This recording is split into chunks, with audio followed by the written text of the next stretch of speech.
Sembabekti kowe ngangkat tur Kanjeng Sunan. Yo tak kombokake sabda mawon sebab marang aku.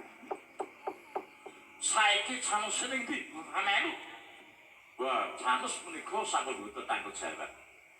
Tanggung jawab kula menika wonten astmanipun Kanjeng Sunan Kalijaga kaya kuwi nggih. Nah, kaya mangkono kabeh.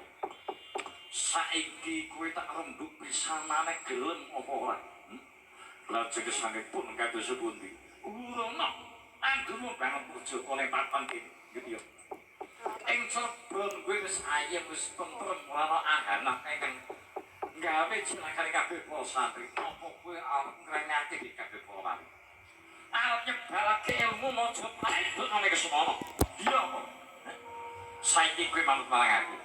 Urana aja nganti kowe gawe nilanging Kanjeng Sunan Gunung Jati Kulba kowe bangun praja. Kaya papan kene urung menawi bab niku ken murungaken anggen kula bangun praja. Iya. Benjang boten kula manut kaliyan panjenengan napa malih sakmenika.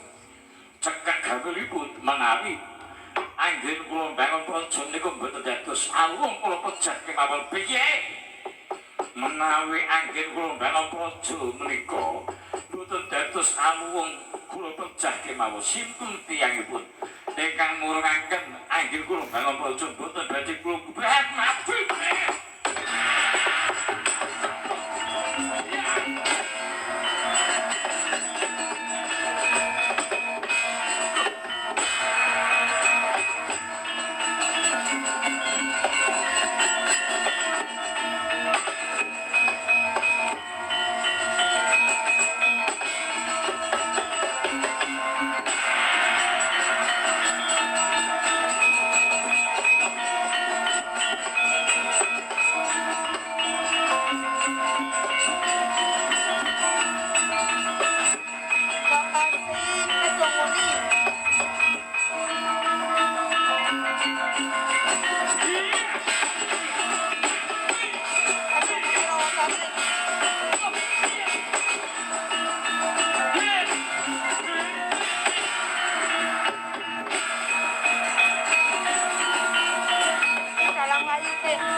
Yen kowe mangkono enggal saiki sing wujud sadepan.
Sasongko gumenyal manglegut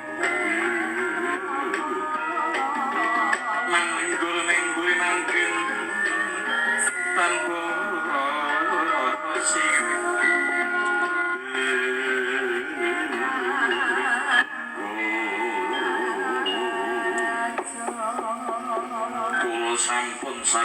wujud kaki jambu karang. Oh iya satu pawon aku roh yen kowe mangkono wis mempel yen kowe iki ngaku yen kowe iki muriding kaki sabdo pawon. Oh makaten iya amarga apa Kanjeng Sunan Kudus kowe percaya yen kowe ditibani keris kowe lebur iki gemboreng Sunan Kudus.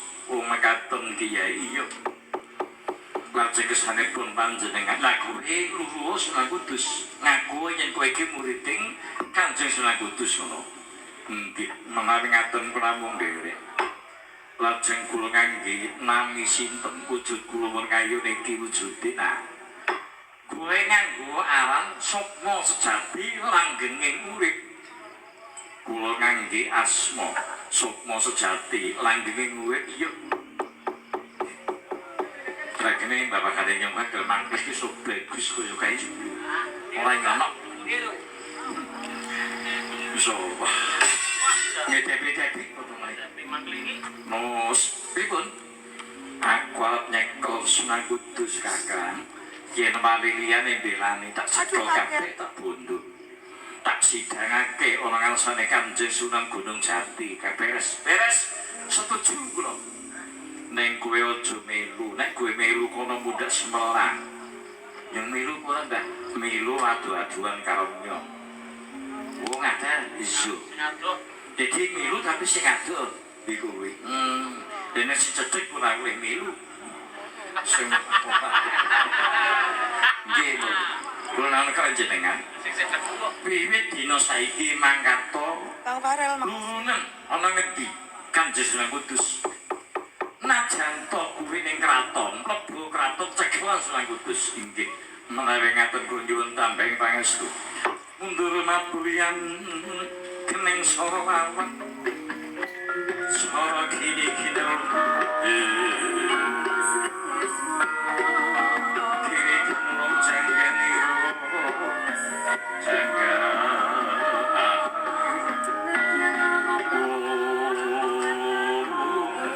ngedong kuni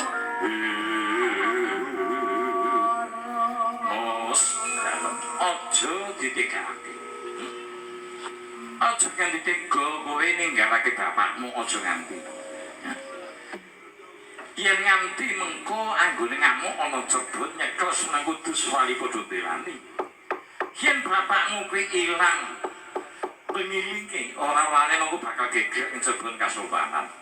Oh ngaten Bapak iya tak kasane posibah pripun ae diawat-awati saka kadolan ojo nganti anggone nyekel kabeh para wali iki mengko kebabasen ngono.